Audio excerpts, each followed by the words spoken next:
बिस्मिल्लाहिर्रहमानिर्रहीम। अस्सलाम वालेकुम स्टूडेंट्स, कैसे हैं आप सब? होपफुली ठीक होंगे। Welcome back to my channel student help desk. अगर तो आपने अभी तक मेरा चैनल सब्सक्राइब नहीं किया तो उसे सब्सक्राइब करें, बेल आइकन पे क्लिक करें ताकि मेरे आने वाले वीडियो लेक्चर्स आप मिस ना कर सकें। बेसिक कंप्यूटर्स का कोर्स कर रहे थे और हमारा आज लेक्चर है 9 आई थिंक, और बाकी जो लेक्चर हमारे रह गए हैं अगर आपने किसी वजह से नहीं लिए, यानी जो गुजर गए हैं वो आपने नहीं लिए, तो आप जो है कमेंट सेक्शन में डिस्क्रिप्शन में जाएं, वहाँ पे आपको लिंक मिल जाएगा। उसके अलावा आप मेरे चैनल पे जाएं, वहाँ पे भी आपको लिंक मिल जाएगा। हम चैप्टर 2 पे थे। स्लाइड्स मैंने आपको बताया था कि मैंने इंटरनेट से ली हैं, मेरी खुद की बनाई हुई स्लाइड्स नहीं है। अगर आपको फिर भी ये वाली स्लाइड्स चाहिए, डिस्क्रिप्शन में लिंक है, वो आप वहाँ से डाउनलोड कर सकते हैं। चैप्टर 2 की स्लाइड्स हैं ये, और रेफरेंस बुक है डिस्कवरिंग कंप्यूटर्स 2012। ठीक है, आज हमारा टॉपिक है इंटरनेट सर्विसेज। ठीक है, और इंटरनेट सर्विसेज अब कौन कौन से थे, यानी हम इंटरनेट को यूज करके क्या क्या सर्विसेज ले सकते हैं, इंटरनेट हमारी कहाँ कहाँ किस किस तरह हेल्प कर सकता है। सबसे पहले है ईमेल। ईमेल क्या है? सबसे पहले आने वाली इंटरनेट टेक्नोलॉजी, जिसमें लोग एक दूसरे से कम्युनिकेट करते थे, एक दूसरे से कनेक्ट होते थे। मैसेजिंग और फाइल्स को इंटरनेट के नेटवर्क के थ्रू अगर हम जो है ट्रांसफर करते हैं तो वो ईमेल होती है। जैसे हम किसी को जीमेल करते हैं, इसका अब नुकसान क्या था? अगर सपोज आपने किसी को ईमेल सेंड की है, फर्स्ट ऑफ ऑल तो आपको पता ही नहीं चलता कि अगले बंदे ने रीड की है कि नहीं की, और ये भी नहीं पता चलता कि अगले के पास पहुंची भी है कि नहीं। और फिर 24 आवर्स बाद आपको पता चलता है, अगर वो डिलीवरी एड्रेस आपका गलत है, ईमेल एड्रेस, तो ये आपको 24 आवर्स के दरमियान में या उसके बाद पता चलता है कि आपने जिस डिलीवरी एड्रेस पे ईमेल सेंड की थी वो तो गलत है। अब उतने टाइम में आपका कितना नुकसान हो जाता है आप खुद सोच लें। तो इस वजह से इंटरनेट, ये ईमेल जो है ना, ये अब बहुत हाई लेवल पे, सिर्फ इंडस्ट्रियल लेवल पे मार्केट्स में यूज होती है, क्योंकि वहाँ पे इतना सा चल जाता होता है। अब हम लोग अगर स्टूडेंट्स हैं, हमें किसी टीचर ने कहा है कि आपने असाइनमेंट सबमिट करवानी है और डेडलाइन है, अब डेडलाइन से 1 घंटा पहले हमने असाइनमेंट सेंड कर दी और हमें अगले दिन 24 घंटे बाद पता चल रहा, ओहो हमने तो टीचर का ईमेल एड्रेस ही गलत लिखा हुआ था।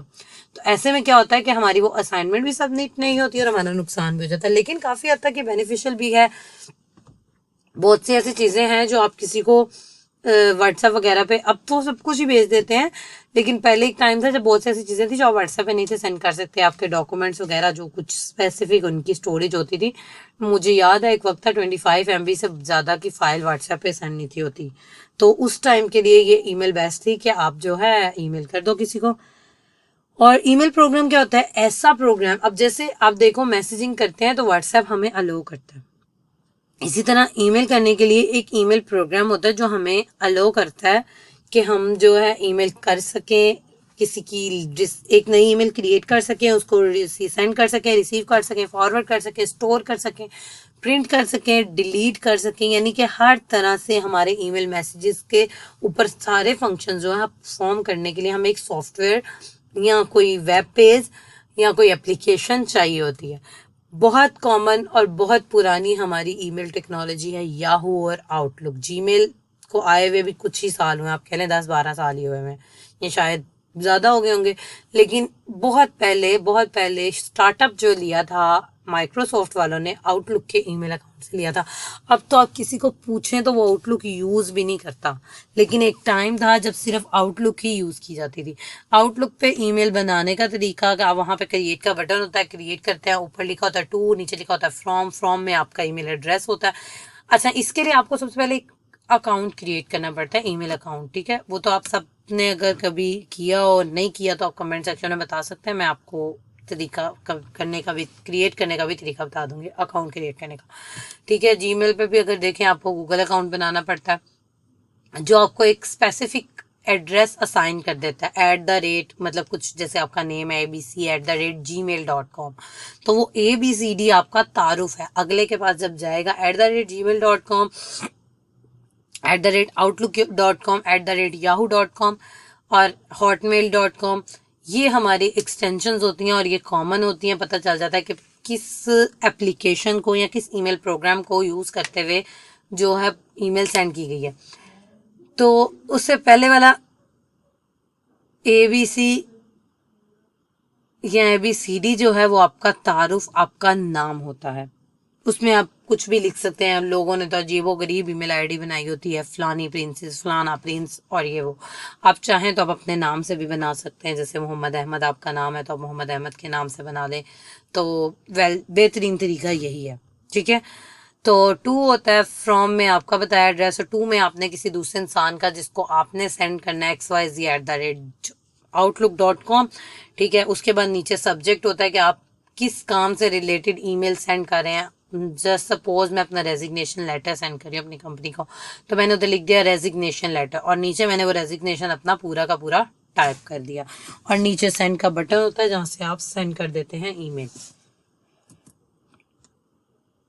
पहले जो होता था ना, आप आउटलुक से सिर्फ आउटलुक पे ही सेंड कर सकते थे ईमेल, लेकिन अब क्या है, बहुत फायदा हो गया कि आप जीमेल से आउटलुक पे, हॉटमेल से आउटलुक पे, आउटलुक से जीमेल पे, मतलब हम जो है डिफरेंट जो ईमेल प्रोग्राम है उनमें भी कनेक्शन करवा सकते हैं थ्रू ईमेल, ठीक है।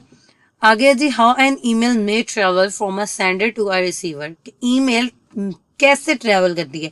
देखिए बेसिकली ये सारा कुछ होता है वेव्स के थ्रू। ये मे का वर्ड यहाँ पे यूज करने का क्या मकसद है? हो सकता है कि जिसने रिसर्च की है, जिसने ये डायग्राम डेवलप की है, वो भी प्रॉपर नॉलेज ना रखता हो, क्योंकि ये सारा कुछ वेव्स के थ्रू हो रहा होता है, और वेव्स हमें दिखती नहीं है, उनको देखने के लिए स्पेशल वो यूज होते हैं, जो सॉफ्टवेयर या कोई डिवाइसेस स्पेशल यूज होती हैं। तो ऐसे में जो है कुछ देख लेते हैं, कुछ वेव्स। अब हवा में आप देखें ना, आपको बहुत सारी वेव्स दिखेंगी। आपको हमारे टेलीफोन की वेव्स भी होती हैं, हमारे सिम नेटवर्क की वेव्स होती हैं, हमारे इंटरनेट नेटवर्क की वेव्स होती हैं। तो हमारे एटमॉस्फेयर में बहुत सारी वेव्स होती हैं, उसमें से स्पेसिफिक वेव्स पकड़ना एक बहुत टफ चैलेंज है। इसलिए उन्होंने कहा कि शायद इस तरह ट्रेवल करती होगी, लेकिन शायद क्या, ये बहुत अप्रोप्रिएट जो होती है ना, रिसर्च होती है, ये सही ही होती है। Using an email program to you create and send a message. आप ईमेल प्रोग्राम को यूज करते हुए क्रिएट करते हैं और सेंड करते हैं, और your email program contact software on your service provider outgoing mail server. अब मेल सर्वर के पास जाता है, यानी gmail.com के पास जाता है, और उससे कनेक्ट करके अब gmail.com का जो मेन सर्वर है वो है गूगल। gmail.com के पास जाएगी, gmail.com गूगल से कनेक्ट करेगा, गूगल आगे जो है उसको चेक करेगा कि इसने कितनी ईमेल किसको भेजी है, इंटरनेट रूटर के पास जाएगा हमारे, फिर हमारे रूटर से अगले के रूटर पे जाएगा, फिर उसकी ईमेल के मेल सर्वर को, उसका कोई भी हो सकता है, जीमेल भी हो सकता है, गूगल भी हो सकता है, माइक्रोसॉफ्ट भी हो सकता है, जैसे आउटलुक का माइक्रोसॉफ्ट सर्वर है तो माइक्रोसॉफ्ट भी हो सकता है, और फिर जो है अगले बंदे के पास वो डिस्प्ले हो जाता है। अब आगे है जी मेलिंग लिस्ट। अब मेलिंग लिस्ट क्या होती है? एक specific group of email names और एड्रेसेस होता है जिन्हें एक सिंगल नेम दे दिया जाता है, यानी कि बहुत सारे लोगों का एक ईमेल एड्रेस इसमें गया होता है और नेम गए होते हैं, और उसको एक सिंगल नेम दे दिया जाता है। यानी कि जैसे कुछ यूट्यूब चैनल्स होते हैं और आप सबके सब जो है उस पर जाते हैं और उसकी नोटिफिकेशन ऑन कर देते हैं, तो नोटिफिकेशन सारे बंदों के पास इकट्ठी चली जाती है।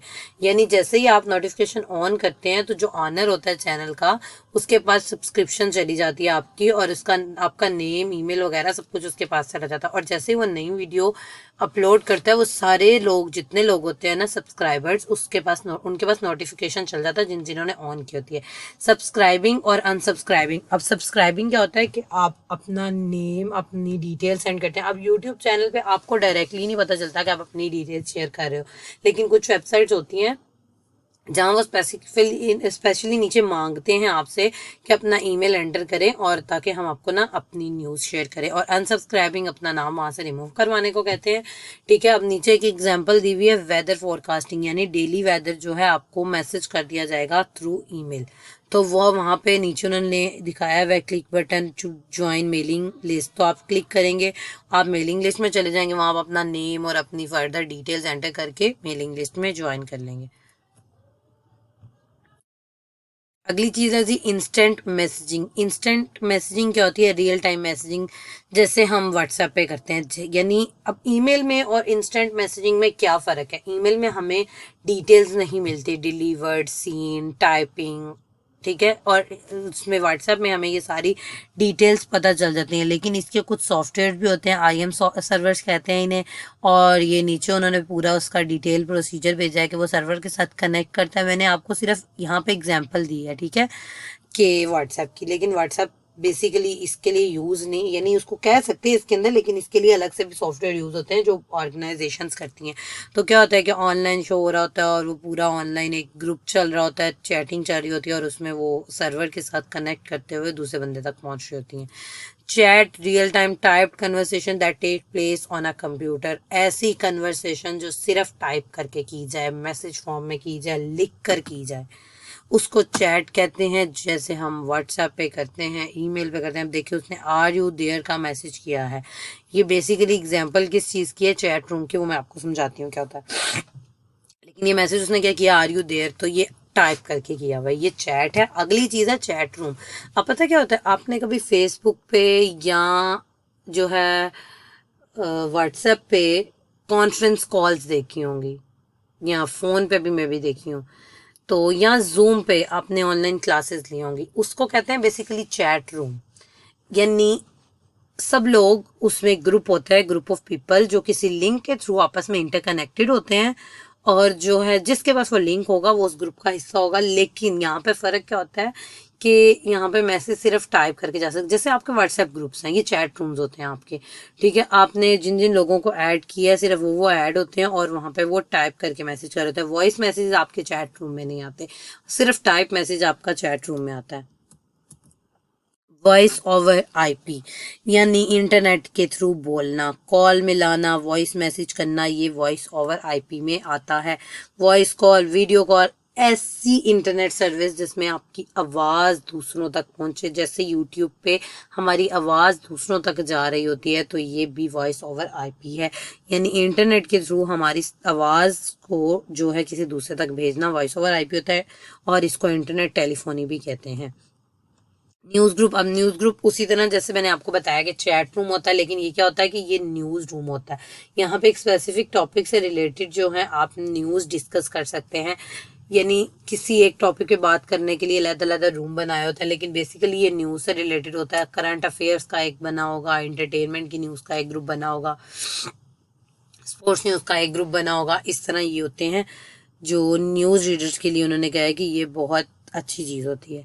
मैसेज बोर्ड क्या है, web based type discussion group. अब जो आप देखें यूट्यूब पे भी तो चैट का ऑप्शन अवेलेबल होता है, उसके अलावा भी कुछ वेबसाइट होती हैं जिनमें नीचे चैट का ऑप्शन अवेलेबल होता है। और जैसे how can I help you type दराज में भी आता है, कोई और वेबसाइट खोले उनमें भी आता है कि how can we help you, तो वो होते हैं chat room, message board sorry. तो मैसेज बोर्ड क्या होता है कि वहां आप ऑनलाइन वेब पे जाके आप उनसे डिस्कशन कर सकते हैं। फाइल ट्रांसफर प्रोटोकॉल, अब देखें ईमेल थी ना, ईमेल में दो चीजें पड़ी थी, मैसेजिंग और फाइल ट्रांसफर। मैसेजिंग में अब आगे क्या आ जाती है, voice message, video message, documents और ये सब, ठीक है। अब जो फाइल ट्रांसफर है ना, डॉक्यूमेंट्स में सॉरी आता है, और मैसेजिंग में आपका टाइप मैसेज और वॉइस मैसेज आ जाता है। वो वॉइस ओवर आईपी भी हो गया और चैट भी हो गई। अब चीज है जी फाइल ट्रांसफर प्रोटोकॉल। ये एक ऐसा प्रोटोकॉल है, मैंने आपसे कहा था कि इंशाल्लाह मैं एक दिन प्रोटोकॉल्स पे लेक्चर जरूर रखूंगी, तो ये मैं आपको उस दिन समझाऊंगी कि फाइल ट्रांसफर प्रोटोकॉल बेसिकली क्या होता है। लेकिन यहाँ आप समझने के लिए इतना देख लें कि फाइल ट्रांसफर प्रोटोकॉल ये होता है कि फाइल्स जो हैं अपलोड करते हैं इंटरनेट के थ्रू, डाउनलोड करते हैं, शेयर कर सकते हैं, सेंड कर सकते हैं। ये सारे काम जो होते हैं फाइल ट्रांसफर प्रोटोकॉल के थ्रू होते हैं। ये जिस जिस वेब पेज पे, जिस जिस एप्लीकेशन पे, जिस जिस सर्वर पे, जिस जिस मैसेजिंग ऐप पे अवेलेबल होगा, सिर्फ हम वहाँ ही अपनी फाइल जो है ट्रांसफर कर सकते हैं। ये नीचे उन्होंने लिखा है कि ऑपरेटिंग सिस्टम भी इस तरह की कैपेबिलिटीज में मतलब इंक्रीज होते हैं, करते हैं इस तरह की कैपेबिलिटीज को यूजर को लो करते हैं। वो अपनी फाइल्स अपलोड करेंगे, डाउनलोड करें। अपलोड का मतलब सेंडिंग और डाउनलोड का मतलब रिसीविंग भी आप ले सकते हैं। नेटिकेट, नेटिकेट, अब एक चीज होती है, आपको अक्सर कहा जाता है एटिकेट सीखें, एटिकेट सीखें। एटिकेट कहते हैं बैठने उठने के तरीके को, रहने सहने के तरीके को। इसी तरह नेटिकेट होते हैं इंटरनेट पे काम करने के तरीके को। कुछ वर्ड्स ऐसे हैं जिन्हें इंटरनेट एक्सेप्ट नहीं करता, जाहिलाना रवैये इंटरनेट एक्सेप्ट नहीं करता। इंटरनेट में आप अगर देखें तो वो कहते हैं कि मीनिंगफुल लाइंस होनी चाहिए, आपके वर्ड्स अच्छे होने चाहिए, कोई किसी को डराने वाले वर्ड्स ना हो, कोई गलत वर्ड्स ना हो, नेगेटिव थॉट्स ना हो, ठीक है। अच्छे अच्छे आपके क्वेश्चंस हो, चीखने चिल्लाने वाले वर्ड्स नहीं हैं, और मैसेज करने का एक तरीका होता है। अगर कोई जंक स्पैम ईमेल होती है तो वो जो है उसको स्पैम में ही रहने देता है। ये उन आप अगर ईमेल पे देखें आप लोग तो आपको स्पैम का एक फोल्डर दिखता है, यानी अगर किसी मैसेज में कुछ वर्ड ऐसे होते हैं जिसको स्पैम डिक्लेयर कर दिया जाता है तो वो मैसेजेस जो है स्पैम में चले जाते हैं। इसी तरह व्हाट्सएप पे आपको ऑप्शन आता है रिस्ट्रिक्ट कर दें, ब्लॉक कर दें। ये सारे ऑप्शन इसीलिए होते हैं कि अगर कोई आपसे गलत बात कर रहा है, नेगेटिव वर्ड यूज कर रहा है तो आप उसको ब्लॉक कर दें, स्पैम कर दें। इसी तरह इमोजीज का यूज होता है, इमोशंस जिसको कहते हैं, इसको स्माइलीज भी लोग कहते हैं, स्माइल होती है, क्राइंग होता है और एक्सेट्रा ये नीचे बने हुए हैं। इसी तरह एब्रीवेशंस आप यूज करें, आप किसी की प्राइवेट ईमेल ना पढ़ें। इसीलिए हैकिंग को जो है वो इलीगल करार दिया क्योंकि वो किसी की प्राइवेसी में घुसने का नाम है। तो ये कुछ नेटिकेट्स होते हैं इंटरनेट पे काम करने के। आज हमारा चैप्टर नंबर 2 कंप्लीट हो गया। होपफुली आपको ये समझ आया होगा। ये थी हमारी इंटरनेट सर्विसेज। अगर आपको अच्छा लगा है तो वीडियो को लाइक करें, कमेंट सेक्शन में जरूर बताएं जो चीज समझ आई है, जो चीज नहीं समझ आई। चैनल को शेयर करें, सब्सक्राइब करें और करवाएं, और नोटिफिकेशन ऑन करना बिल्कुल मत भूलिएगा। इंशाल्लाह फिर मिलेंगे एक नए लेक्चर, एक नई वीडियो के साथ। कमेंट जरूर ड्रॉप किया करें ताकि मुझे इंफॉर्मेशन मिलती रहे कि मेरे रीडर्स, मेरे व्यूअर्स, मेरे लिसनर्स, उनको मेरी कितनी समझ आ रही है। Thank you so much. Allah Hafiz.